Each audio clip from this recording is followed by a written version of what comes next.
প্রভু কার্তিক ও প্রভু গণেশ একটা বুদ্ধি বের করলেন। এবার প্রভু কার্তিক শিকারীর বেশ ধরে আবারও দেবী বল্লীকে বিবাহ প্রস্তাব দিলেন। এবারও তিনি না করে দিলেন। এবার প্রভু গণেশ গজের রূপ ধরে বল্লীকে আক্রমণ করলেন। শিকারী রূপে প্রভু কার্তিক তাকে রক্ষা করলেন এবং দেবী বল্লী বুঝতে পারলেন প্রভু কার্তিক তাকে রক্ষা করেছে। তখন সে সেখান থেকে চলে গেলেন এবং দেবী বল্লীকে কাছে কার্তিক একটি পত্র পাঠালেন।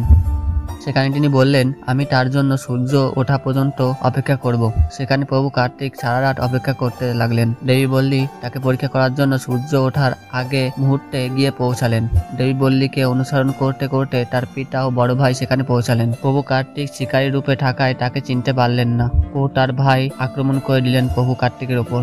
এই জন্য প্রভু কার্তিক তাদের দুজনে মূর্ছিত করে দিলেন কিছুক্ষণের জন্য। এরপর তিনি তার আসল রূপে ফিরে আসলেন এবং তাদের মূর্ছিত থেকে জ্ঞান ফেরালেন এবং তারা প্রভু কার্তিকের কাছে ক্ষমা চাইলেন এবং সেখানে প্রভু গণেশ ও দেবসেনাকে নিয়ে ইন্দ্রদেব উপস্থিত হলেন। কোথায় বিবাহ হবে তা নিয়ে দেবী বল্লীর পিতা ও ইন্দ্রদেবের মধ্যে বিবাদ সৃষ্টি হলো। তখন সেখানে প্রভু নারায়ণ ও মাতা লক্ষ্মী উপস্থিত হলেন। প্রভু নারায়ণ বললেন বিবাহ বৈকুণ্ঠ হবে। তখন কেউ বিবাদ করলো না। তখন বৈকুণ্ঠ বিবাহ সম্পূর্ণ হলো। হরে কৃষ্ণ।